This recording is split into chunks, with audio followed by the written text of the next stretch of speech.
Hi, and welcome to our show, Dee Dee Talks, the Art of Specialty Lenses. My name is Dee Dee Reyes, and I'm your host for today.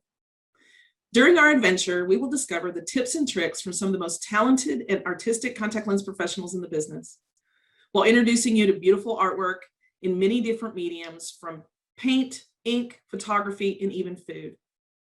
Stay with us as we paint a picture of art and specialty lenses and how they go hand in hand. Our special guest today is Melissa Barnett. Melissa, tell us a little bit about yourself. Well, thank you, Dee Dee, for having me. It's a pleasure to be here. I practice at UC Davis in Northern California. I love specialty contact lenses, wrote a book with Lynette Johns on scleral lenses specifically, and am absolutely thrilled to talk about my loves of specialty lenses and also photography. Fantastic. Yes, we know you're quite talented photographer, and we will see that in just a few minutes. But first of all, I want to get started by asking you a few questions. So I know that in your specialty lens practice, you use a lot of equipment. What equipment do you think is essential for a practice, or product that you think is essential for a new practice?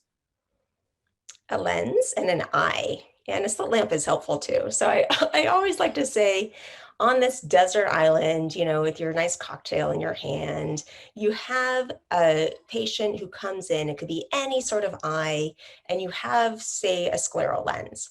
Now, you don't need all the fancy schmancy equipment that we're going to talk about in a minute, but if you actually put that lens on an eye and evaluate it, hopefully you have a slit lamp on this desert island, you're going to get a really good starting point and know where to go from there. So a lens and an eye and a slit lamp, that's all you need. That's fantastic, Melissa. So if you were going to advise a practitioner in purchasing equipment outside of the slit lamp, what would you advise them as a new practitioner?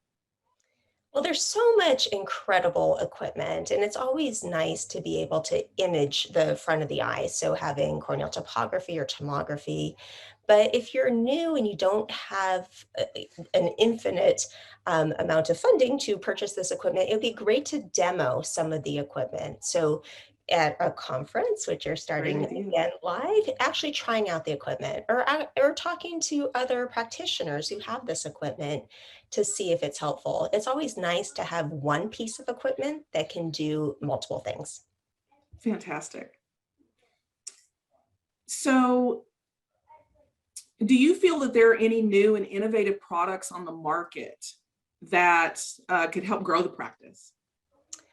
Oh, scleroprofilometry, that was an easy one. It has been so much fun over the last few years being able to map beyond the cornea and onto the scleroconjunctiva and getting thousands and thousands of data points to really precisely design scleral lenses. And these are lenses that look good and the patient's pretty happy.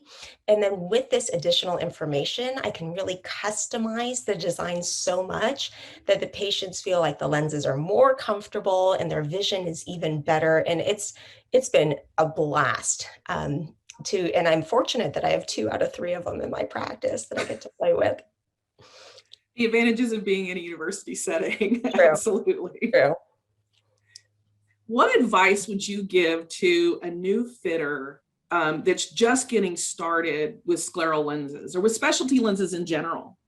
Sure. Just to really immerse yourself in the specialty lens field. I think it's really hard to dabble in it, to do like 1 or 2 a year. But read journals, read articles, read books.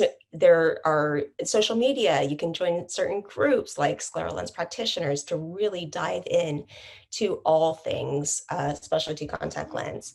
Attend meetings, attend certain meetings that really specialize in specialty contact lenses, and also talk to other practitioners at those meetings. Those conversations are so valuable to help just kind of understand, where to go. And I will have to say the consultants from different companies are quite amazing and can teach you a lot as far as specialty lenses. And so look and sort of evaluate your patient population and then see, which direction you want to go. But specialty lenses not only change the lives of patients, they really change practices too, and practitioners. And I've had the joy of really going into practices and helping just kind of transform these things. So I would say jump in, uh, dive into the specialty contact lens world, and it's absolutely amazing. And it's so rewarding as well. I think that's one of the things that brought me to it, was the fact that it's so rewarding to help patients and to grow the business, and on both aspects, both from a professional standpoint and from a business standpoint. Really. So let's switch gears a little bit. I want to talk about your photography, because I do know that you were a photographer in high school. So I do want to talk a little bit about your photography. So we have a couple of images that you've sent to us that I think are absolutely beautiful. And you said the first one you took in Haleakala? Yes, in Haleakala, so Maui. And this was right at sunset. So it was just kind of this magical time of the clouds coming in and the sun setting. And it's just simply beautiful there and gorgeous. So that is the first image. And I love taking pictures not only of nature and people, but of course, lots of pictures of eyeballs too. Yeah. Well, and that talent comes in handy when you're working with contact lenses as well. So the camera that you use, do you have a standard camera that you use? Do you have multiple cameras? I actually have a Nikon that I've had for a bit. And I do have multiple lenses for my camera, but unfortunately, I only have one camera. Fantastic. All right, let's talk about the second image. The second image is one of my favorites because it's water lilies from Thailand. Is that correct? That is correct. So I had the pleasure of lecturing in Thailand for continuing education a few years ago. And we went to a botanical garden, and I took thousands of pictures probably because it was just so beautiful. All the flowers are just gorgeous. And I took many, many different pictures. But I love nature. I love hiking, as you know. I love being outside. I love just nature in general. And so these beautiful images of flowers, that one just caught my eye because the colors are really unique too. Oh, absolutely, absolutely. And then the third image that we have is one of a little girl from Thailand. Can you tell us about the situation you were in when you took this picture? Sure. So the group that I was with for this continuing education trip, we went up in the mountains to a little village, and and we actually got to see people in the village. We got to see the schoolhouse, and this girl, she just looked so peaceful and just she was right in her element. And also it was like 110 degrees or something crazy. And she just looked so calm and peaceful. And really seeing the people and seeing their food and their culture was such a highlight of that trip.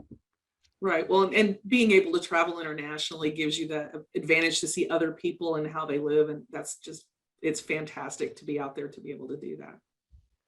Definitely. All right, Melissa, thank you very much for being here today. I do appreciate everything that you do for us, and one, for being my friend, and two, for being in the business and being a professional. So thank you very much for sharing your knowledge and helping all of us that are out there to grow our businesses and to grow our knowledge.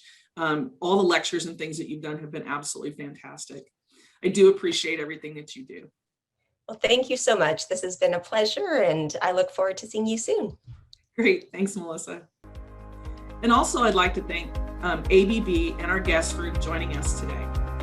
Please stay tuned for future episodes of DD Talks, where we sculpt together art and specialty lenses.